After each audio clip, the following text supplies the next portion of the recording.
Oh my God, IPO ने तो माला माल करके रख दिया है। मुझे तो ऐसा लगता है कि ये सब छोड़ना, शेयर मार्केट को और आईपीओ की साइड ही अपना रास्ता सीधे तय करना पड़ेगा। मुझे ऐसा लगता है क्योंकि डे बाय डे कोई भी आईपीओ उसको देख रहा हूँ मैं तो साला बहुत चलता है।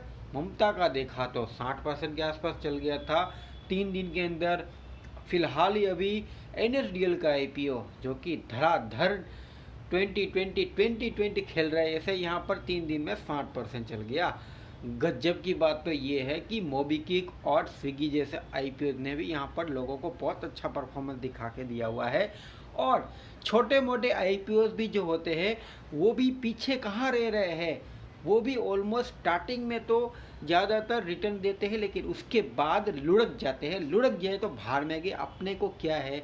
अपने को अगर आईपीओ प्राइस से कुछ रिटर्न देखने को मिलता है तो इससे बड़ा और क्या मूवमेंट होगा। मेरी ही बात कर लूँ तो भाई क्या ही इसमें, अगर मैंने यहाँ पर शायद आईपीओ के दिन 15,000 लगाया, 15,000 में से अगर मुझे 10, 20, 25, 30% के रिटर्न भी दिखते हैं तो इससे बड़ा और क्या चाहिए। वहाँ पे कहाँ बैंक एफडी में साल का 6-7% के लिए मरे जा रहा हूँ, कहाँ एफडी में या फिर कहाँ म्यूचुअल फंड में 10 से 15% साल के होते हैं। उससे अच्छा डायरेक्टली आईपीओ, जो कि वहाँ पर ज़्यादातर कोई नॉलेज की भी ज़्यादातर ज़रूरत नहीं है। आप कहेंगे ये कैसे? अरे ज़्यादातर लोग क्या करते हैं आजकल, क्या होता है मार्केट में देख लेते हैं आईपीओ होते हैं, उसके बाजू में ही लिखा होता है जीएमपी, यानी कि ग्रे मार्केट प्रीमियम कितना चल रहा है। जब प्रीमियम होता है ना तो उस हिसाब से लोग बाय करते हैं। अब यहाँ पर आईपीओ कैसे बाय करते हैं और मैं उसकी फुल प्रोसेस है ये इस वीडियो में बताऊंगा। अगर आप नए हो तो आपको और कोई वीडियो देखने की ज़रूरत नहीं होगी, पूरी डिटेल है, ध्यान से सुनिएगा।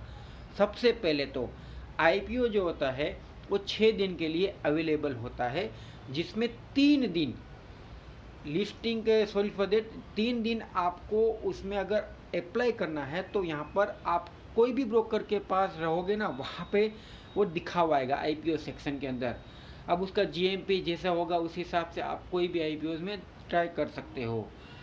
चौथे दिन यहाँ पर रिफंड की प्रोसेस शुरू होती है, यानी कि अगर आपको शेयर लगे हुए हैं तो ठीक है, अलॉट हो जाएंगे, जो कि आपको ईमेल के थ्रू या तो फिर आपके ब्रोकर के थ्रू कुछ भी यहाँ पर बता दिया जाए कि भाई आपको ये मिला हुआ है या नहीं मिला हुआ है।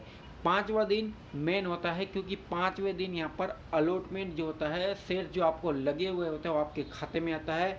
और 6ठे दिन के बाद यहाँ पर लिस्टिंग का टाइम होता है। आईपीओ एक बार अगर आपको लग गया तो उसके बाद आपको लिस्टिंग गेन जो होता है ना, उसको मार्केट के जब स्टार्ट होती है ना, जो कि आईपीओ बेस प्राइस कितना रहेगा ये तो पता नहीं चलता है, लेकिन क्या होता है कि भाई जैसे ही लिस्टिंग गेन होता है लिस्टिंग डे के ऊपर, तो आईपीओ अलग ही टाइम पे खुलता है, यानी कि उसका जो एक फिक्स टाइम होता है सुबह 10 बजे के बाद। यानी अगर आपको आईपीओ लग भी गया और अगर आपको बेचना है तो आप डायरेक्टली 9:15 के ऊपर आओगे तो नहीं बेचेगा भाई। तो उसके लिए क्या होता है 10 बजे आना पड़ेगा, और 10 बजे अगर आईपीओ में अच्छा मूवमेंट दिखा तो समझ लो एनएसडीएल जैसा भी हो सकता है। साला शाम को आते आते, स्टार्टिंग में तो कुछ किसी को पता भी नहीं था कि ये साला 880 वाला एनएसडीएल धीरे धीरे 920 तक पहुंच जाएगा 3 बजे, और वहाँ से क्या ही यहाँ पे उसको चमत्कार हो गया कि 945 गया। दूसरे दिन डायरेक्ट एक अपर सर्किट 186 रुपया, डायरेक्ट 1100, और तीसरे दिन डायरेक्ट 1345 रुपया।